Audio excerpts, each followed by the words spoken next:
vom Erbacher Racing ist der Fahrer, der es mit einem Zweizylinderbike bis ins Finale geschafft hat.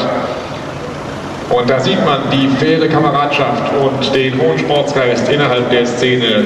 Da fehlt dem King Racing Team irgendein Werkzeug, irgendwas, was man braucht, um den Vierzylinder anzulassen. Und da gibt es sofort tatkräftige Mithilfe von dem Konkurrenten, der jetzt gleich um den ersten und zweiten Platz fährt.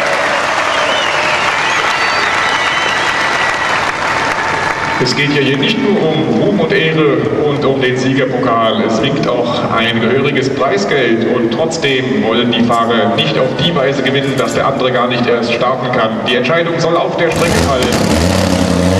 Wenn alles optimal läuft, dann müsste eigentlich die King hier der Sieger sein. Die schnellste Zeit war eine 6,3, das schnellste was läuft jetzt so wie war eine 6,5.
Bringt mich hier fast an einen Herzinfarkt. Das war kurz vorm Highsider und trotzdem bleibt der Schweizer am Gas, fährt noch eine 6,9 mit 341 Sachen, während bei